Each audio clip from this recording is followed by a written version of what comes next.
ఈరోజు ఈ వీడియోలో మనం నలుగురు రాక్షసులు ఒక 17 ఏళ్ల అమ్మాయిని అతి క్రూరంగా రేప్ చేసి టార్చర్ చేసి చంపి బాడీని ఒక డ్రమ్ములో కాంక్రీట్ వేసి మర్డర్ చేసిన స్టోరీ గురించి మాట్లాడుకోబోతున్నాం. మీరు డ్రమ్ అనగానే రీసెంట్గా జరిగిన కేసుల గురించి అనుకుంటున్నారేమో. కాదు, ఇది 4th జనవరి 1989లో జరిగిన మర్డర్ స్టోరీ. జంకో ఫురుటా 18th జనవరి 1971లో జపాన్లోని మిసాటో అనే ఊరిలో జన్మించింది. ఫురుటా చాలా అందంగా ఉండేది. ఆ అమ్మాయి ఇషినో మినామి హై స్కూల్లో చదివేది. వాళ్ళది మిడిల్ క్లాస్ ఫ్యామిలీ కావడంతో ఒక పక్క చదువు మరి ఒక పక్క ప్లాస్టిక్ మోల్డింగ్ కంపెనీలో పార్ట్ టైం జాబ్ చేసేది. ఫురుటా అంటే వాళ్ళ ఫ్రెండ్స్కే కాదు వాళ్ళ టీచర్స్కి కూడా చాలా ఇష్టం. వాళ్ళ ఫ్రెండ్స్తో ఎప్పుడు చెప్పేది, నేను పెద్ద అయ్యాక ఒక మంచి సింగర్ని అవుతానని. కానీ ఆ అమ్మాయి ఊహించలేకపోయింది ఒక నలుగురి చేతిలో తన కళ నాశనం అయిపోతుందని. హిరోషి మియానో, జో ఒగురా, షింజి మినాటో, యసుషి వటానబే అనే ఈ నలుగురు ఫురుటా చదివే హై స్కూల్లోనే చదివేవాళ్ళు.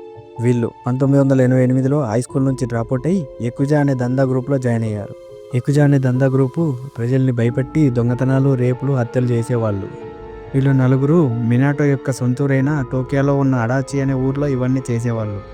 వీళ్ళు ఫురుటా కంటే ముందు 19 ఏళ్ళ 2 అమ్మాయిల్ని గ్యాంగ్ రేప్ చేశారు. స్టోరీలోకి వస్తే ఫురుటా చాలా అందంగా ఉండడంతో మియానోకి ఫురుటా అంటే చాలా ఇష్టం. సో మియానో ఒకరోజు ఫురుటా దగ్గరికి వెళ్ళి తను ప్రేమిస్తున్నానని చెప్తాడు. దానికి ఫురుటా ఒప్పుకోదు. అది నచ్చని మియానో ఒక ప్లాన్ వేస్తాడు. 25th నవంబర్ 1988 ఫురుటా తన పార్ట్ టైం జాబ్ కంప్లీట్ చేసుకొని ఒంటరిగా ఇంటికి తిరిగి వస్తుంటుంది. అది మియానో, మినాటో చూస్తారు. వెంటనే మియానో ప్లాన్ ప్రకారం మినాటో ఫురుటా దగ్గరికి బైక్లో వెళ్ళి తనని కాలుతో తన్ని కింద పడేసి వెళ్తాడు. మియానో పరిగెత్తుకుంటూ వెళ్ళి తనని పైకి లేపి తనకు ఫస్ట్ ఎయిడ్ చేయించి తనని ఇంటి దగ్గర దింపుతానని చెప్తాడు. ఫురుటా మియానో మాటలు నమ్మి తనతో పాటు వెళ్తుంది. దారిలో ఒక వేర్ హౌస్ దగ్గర ఆపి, నేను ఒక ఎకుజా మెంబర్ని, నా మాట వినకుంటే నీ ఫ్యామిలీ మెంబర్స్ని చంపేస్తా అని భయపెట్టి అడాచిలో ఉన్న ఒక హోటల్లోకి తీసుకెళ్లి రేప్ చేస్తాడు. నెక్స్ట్ డే మార్నింగ్ మియానో మిగతా ముగ్గురికి జరిగిందంతా చెప్తాడు. దానికి ముగ్గురు తనను వదిలిపెట్టొద్దని హోటల్ పక్కలో ఉన్న పార్క్ దగ్గరికి తీసుకొని రామని చెప్తారు.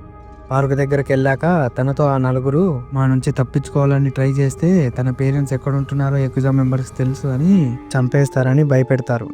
వెంటనే మినాటోను ఒప్పించి తన ఇంట్లో 2nd ఫ్లోర్లో ఫురుటాని దాపెడతారు. మినాటో పేరెంట్స్కి డౌట్ రాకుండా తాను మినాటో యొక్క గర్ల్ ఫ్రెండ్లా యాక్ట్ చేపిస్తారు. కానీ మినాటో పేరెంట్స్కి తన కొడుకు అంటే చాలా భయం. సో డౌట్ వచ్చినా సైలెంట్గా ఉండిపోయారు. ఇంతలోనే ఫురుటా పేరెంట్స్ తన కూతురు ఇంటికి ఇంకా తిరిగి రాలేదని పోలీస్ స్టేషన్లోకి వెళ్ళి కేసు ఫైల్ చేశారు. ఇది తెలుసుకున్న ఆ నలుగురు ఫురుటా వాళ్ళ మాకు ఫోన్ చేయించి నేను ఇంట్లో నుంచి వెళ్ళిపోయాను, ఫ్రెండ్స్తో ఉంటున్నానని 1 కాదు 2 కాదు 3 సార్లు ఫోన్ చేయించి వాళ్ళ పేరెంట్స్ని నమ్మేలా చేశారు. ఆ రోజు రాత్రి అనగా 28th నవంబర్ 1988 ఆ నలుగురు ఫురుటాని గ్యాంగ్ రేప్ చేసి తన ప్రైవేట్ పార్ట్స్ని అగ్గిపెట్టెతో కాల్చారు. వాళ్ళు ఎంతలా టార్చర్ చేశారు అంటే తనని నగ్నంగా చేసి డ్యాన్స్ వేయించి ఆనందించేవారు. ఇలా 1 కాదు 40 రోజులు టార్చర్ చేశారు. ఈ టార్చర్ తట్టుకోలేక తను ఒకసారి ఎస్కేప్ అవడానికి ట్రై చేస్తే తనని పట్టుకొని ఫేస్ మీద కొట్టి లైటర్తో కాల్చి తన యూరిన్ని తనకే తాపించారు. తనని ఎంతలా టార్చర్ చేశారంటే ఆ అమ్మాయిని ఫ్యాన్కి వేలాడదీసి ఒక పంచింగ్ బ్యాగ్లా వాడేవారు.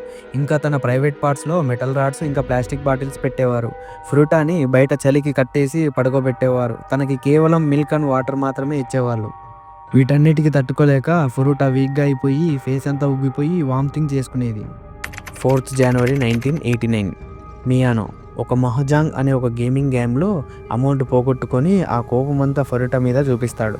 తనని ఎక్సర్సైజ్ చేసే డంబుల్స్తో కొడతాడు. ఇవన్నీ తట్టుకోలేక ఫురుటా 4th జనవరి 1989 10 AM తన తుది శ్వాస విడిచింది. తాను చనిపోయిందని నిర్ధారించుకొని వాళ్ళు తనను ఒక బ్లాంకెట్లో కప్పి ఒక ట్రావెల్ బ్యాగ్లో పెట్టి ఆ బ్యాగ్ని ఒక డ్రమ్లో వేసి కాంక్రీట్ వేశారు. ఆ డ్రమ్ముని టోక్యోలో ఉన్న వకాసు అనే ప్రాంతంలో కన్స్ట్రక్షన్ సైట్లో పడేసి వచ్చారు. నేను ముందే చెప్పా కదా, వీళ్ళు ఫురుటా కంటే ముందు 19 ఏళ్ళ అమ్మాయిని రేప్ చేశారని. ఆ కేసులో మియానోని, ఒగురాని అరెస్ట్ చేస్తారు పోలీసులు. పోలీస్ ఇంట్రాగేషన్లో ఒగురా ఫురుటా గురించి చెప్పాడని మియానో ఫురుటా గురించి పోలీసులకు చెప్తాడు.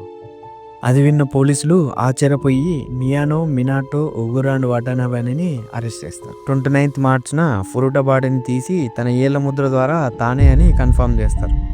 కానీ టోక్యో డిస్ట్రిక్ట్ కోర్ట్ మాత్రం అందరూ అండర్ ఏజ్ కాబట్టి అందరికీ 20 years లోపే శిక్ష వేసింది. మియానోకి 20 years జైలు శిక్ష వేయగా మియానో పేరెంట్స్ వాళ్ళ ఇంటిని అమ్మి 50 million యెన్స్ని కాంపెన్సేషన్గా ఫురుటా పేరెంట్స్కి ఇచ్చారు. తర్వాత మియానో 2009లో రిలీజ్ అయ్యి ఎకోమాగా పేరు మార్చుకొని చలామణి అయ్యాడు. అలాగే ఒగురాకి 10 years, మినాటోకి 5 years, వటానబేకి 4 years జైలు శిక్ష వేశారు. కానీ ఈ శిక్షలు వాళ్ళు చేసిన టార్చర్కి ఆ అమ్మాయి పడ్డ పెయిన్కి 10% కూడా కరెక్ట్ కాదనిపించింది. ఈ కేసు చదివేటప్పుడు నాకు టెంపర్ సినిమానే గుర్తొచ్చింది. బహుశా రైటర్ ఈ స్టోరీనే బేస్గా తీసుకున్నాడేమో. అలాగే మీకు ఈ కేసు మీద ఏమనిపించిందో కామెంట్ చేయండి. మరిన్ని ఇలాంటి వీడియోస్ కోసం లైక్ చేయండి అండ్ సబ్స్క్రైబ్ మాత్రం మర్చిపోకండి. నెక్స్ట్ వీడియోలో కలుద్దాం. ఓకే.